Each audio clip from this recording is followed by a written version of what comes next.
Salut à tous, j'espère que vous allez bien. Tu pourrais dire bonjour toi aussi. Avant de continuer, n'oubliez pas de vous abonner à ma chaîne, ici, ou de mettre un petit like en bas. Allez, aujourd'hui, je vais vous parler d'une petite révolution dans les entraînements de natation qui a eu lieu grâce à cet objet. Alors, qu'est-ce que c'est exactement? C'est un récepteur audio à résonance osseuse.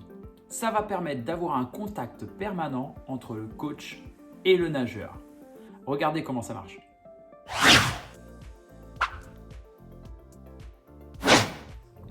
Alors, voici l'outil. Donc ça, c'est le casque qui va sur le nageur, qui va se mettre au niveau de l'oreille derrière, le casque à l'arrière pour pouvoir mettre le bonnet et pouvoir tenir. L'allumage se fait ici par une simple pression au niveau du bouton. Voilà, ça s'allume. Donc ça, la couleur indique le canal, parce qu'effectivement, il y a plusieurs canaux.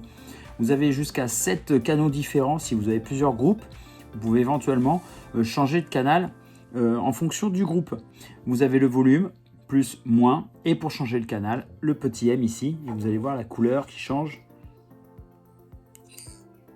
Voilà, là on est sur bleu et ainsi de suite. Ensuite, vous avez donc l'émetteur. L'émetteur tout simple, vous l'allumez en tournant le petit bouton. La petite lumière ici va chercher le canal. Vous avez le petit bouton ici, vous laissez appuyer un petit moment. Et il se met directement sur le canal rouge, comme je vous ai montré sur l'émetteur. Si on veut changer de canal, il suffira d'appuyer sur le bouton et là on passe sur le canal bleu. Ensuite, pour parler directement, soit vous parlez au talkie, soit vous avez le casque micro qui est fourni avec. Pas besoin de parler fort, on entend très bien et c'est assez simple. Comme dans chaque évolution et dans chaque matériel, il y a bien sûr des avantages et des désavantages et nous allons justement les détailler. Quoi de mieux qu'un avis de nageur pour savoir exactement quels sont les avantages? Je vous laisse écouter. Alors le casque audio, je l'aime bien car on peut améliorer notre technique pendant qu'on nage, comme par exemple on rentre pas la tête, on va tout de suite nous le faire remarquer. L'avantage c'est qu'on n'a pas besoin de s'arrêter au milieu des lignes en sachant qu'on gêne les camarades. L'avantage c'est qu'on s'arrête moins et que on a moins de repos et du coup on travaille plus. Alors le casque de natation c'est très pratique parce que du coup on peut entendre ce que dit le coach, les trucs intelligents, les trucs un peu moins intelligents, mais bon c'est toujours marrant de l'avoir et puis c'est aussi pratique parce qu'on peut faire plus de distance sans s'arrêter, on sait directement quel matériel on va avoir. C'est qu'on peut entendre Caro ou Gilles dans l'eau et savoir ce qu'on doit améliorer quand tu nages. L'un des avantages, c'est que les coachs peuvent corriger notre nage en direct, ce qui est plutôt pratique et ce qui nous fait gagner du temps. Qu'on entend en fait à l'intérieur et qu'on peut corriger la nage. Bien. L'avantage, c'est que c'est bien parce qu'on peut entendre sous l'eau sans pouvoir s'arrêter. Donc pour résumer au niveau des avantages, je vais vous les citer. Tout d'abord, ça permet d'avoir un contact permanent avec le nageur, donc de le corriger directement pendant qu'il nage. Ensuite, ça vous fait gagner énormément de temps sur la suite des séries. C'est-à-dire que vous pouvez annoncer directement au nageur le matériel qu'il va utiliser sur la prochaine série. Plus besoin d'attendre que tout le monde soit arrivé, les consignes peuvent être passées directement, d'où un gain de temps et vous pouvez nager beaucoup plus longtemps. Troisième avantage, on entend très bien par résonance osseuse. Non seulement on entend ce qui se passe à l'extérieur, mais en plus, on a l'impression d'avoir le coach dans la tête.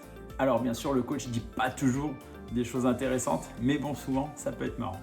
Autre chose qu'ils n'ont pas cité, et que ça, c'est mon côté, au niveau du coaching, c'est quelque chose d'énorme, c'est un confort supplémentaire car vous n'avez plus besoin de crier pour vous faire entendre. Et un dernier avantage, c'est très facile d'utilisation, c'est assez intuitif.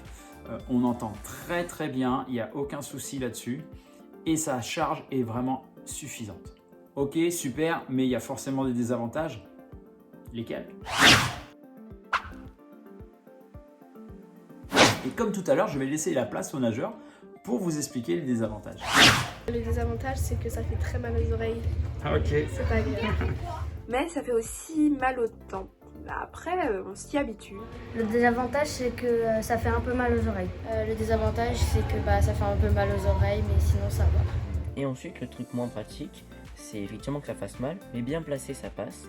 Et sinon c'est le fait de perdre un petit peu le côté on parle juste entre les séries vite fait, mais bon, pour des compétiteurs c'est un outil efficace. C'est que ça fait mal en fait, ça fait mal là. Ah bah, il n'y en a pas, pour moi. Ok. Donc pour résumer, je vais vous faire simple. Le premier désavantage, c'est qu'au bout d'un moment, ça peut faire un petit peu mal au niveau des tempes. Alors pas forcément les oreilles puisqu'on n'a pas l'écouteur dans les oreilles, mais au niveau de la tempe. Si vous le mettez sous le bonnet, il y a moyen qu'il y ait compression si ça dure trop longtemps. Le petit désavantage social, effectivement, puisque les nageurs ne se regroupent plus. Ils se voient un petit peu moins puisque les consignes sont données directement et ils peuvent repartir. Effectivement, c'est un gain de temps, mais aussi ça peut dessouder un petit peu le groupe puisque les nageurs se voient moins et discutent moins entre eux sur ce qui va se passer. Petit désavantage supplémentaire, il n'y a que 7 canaux. Donc effectivement, si vous avez 10 nageurs, vous ne pourrez pas nommer un nageur à chaque canal. Donc ce qu'il faudra, c'est surtout nommer le nageur que vous devez corriger avant de citer la correction à faire. Autre désavantage de ce matériel, c'est que vous ne pouvez pas l'utiliser dans n'importe quelle séance de natation. Par exemple, si vous faites des plongeons ou de la vitesse pure, il va être plus gênant qu'autre chose pour le nageur. Et petit désavantage pour l'entraîneur, si vous laissez le micro allumé alors que vous dites n'importe quoi à côté, forcément les nageurs vont tout entendre. Donc attention à ce que vous dites, n'oubliez pas de vérifier qu'il est bien éteint. Pour conclure, je vous conseille fortement d'utiliser ceci maintenant dans vos entraînements. Gain de temps, contact permanent avec les nageurs, vous pouvez corriger directement les nageurs. Sachez l'utiliser correctement et pas dans n'importe quelle séance, et sachez aussi de temps en temps l'enlever. Laissez le nageur le prendre en main et l'utiliser et le mettre comme il le souhaite sur ou sous son bonnet, ou trouver une meilleure place pour éviter que ça lui fasse mal, tout simplement. Ce n'est pas un matériel très coûteux et je vous conseille fortement donc de l'utiliser. Merci encore de m'avoir écouté. On se retrouve dans d'autres vidéos bientôt sur ma chaîne. N'oubliez pas de vous abonner et de mettre un petit like en bas. Merci à vous et allez, à bientôt!